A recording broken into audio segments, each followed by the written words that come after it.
On to the afternoon games, the Miami Dolphins and the New York Football Jets. This is one, you can find 1.5 on each side here in this one. 38.5 to 39 is our total. Of course, Mo, the big talk here is this could be Aaron Rodgers' final game.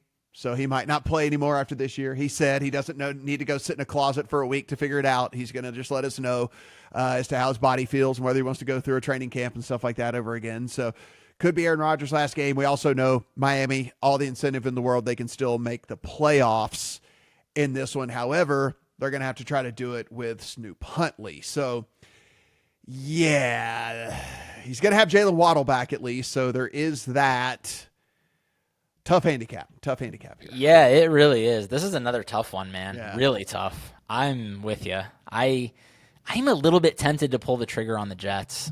I mean, Dolphins favored seems fine with Tua, but it doesn't look like that's going to be the case. Yeah.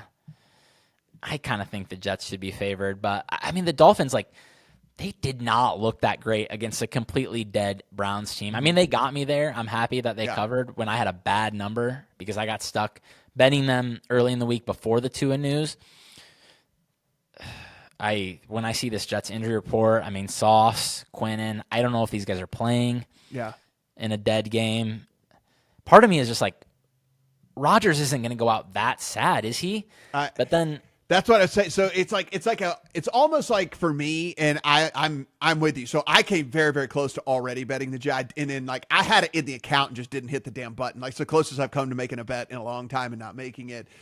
But I think you have to go down narrative street. Like, I think you have to like take the ride down narrative street, and you either believe in it or you don't, right? And it's like, hey, if this really is Rodgers' last game, then if that's the case, you probably are buying into all of the stuff. You're probably buying into all the Devontae Adams overs. You're probably buying into all of the Devontae Adams to score a touchdown, maybe even to score 2 touchdowns.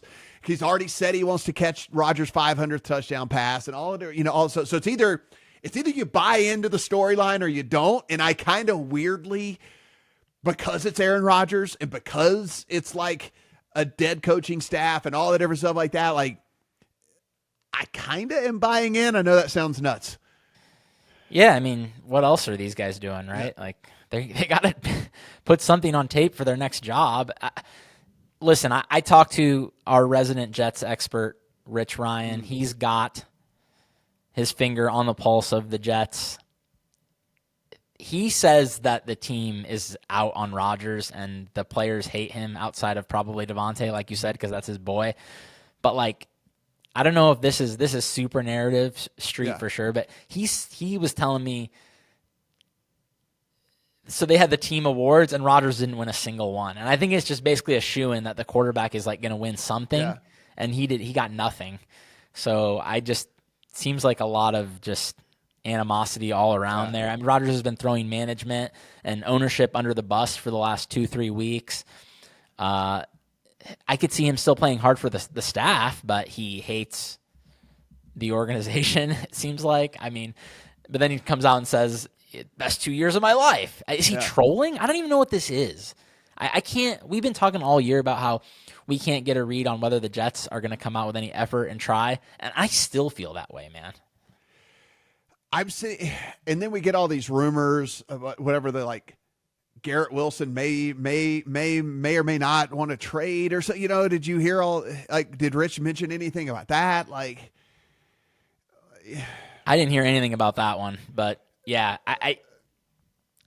if you ever expect a team to just like blow the tank, though, it's probably going to be a team like the Jets that has a history of doing the wrong thing at every turn.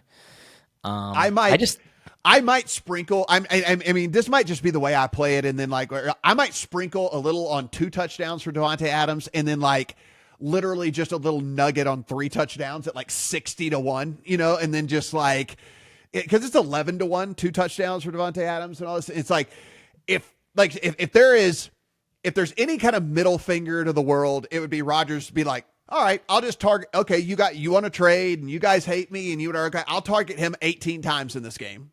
And every time we get to the red zone, I'm going to throw it to him. I don't give a shit what any of you have to say or whatever. And like, he's that type of guy. There's no other guy in the NFL that I would ever peg for that except for him. But I think he is that petty. I think he's that guy. Yeah, and like blowing the tank, middle finger to the organization on the way out. I mean, listen, if I were to bet this game, I think I would just do like Jets -3.5 or some type of alt where I would basically expect them to, if they play well, and then they'll probably just win. I mean, it's still Tyler Huntley on the road. Yeah. Like, that's not a spot where I want to be laying points for sure.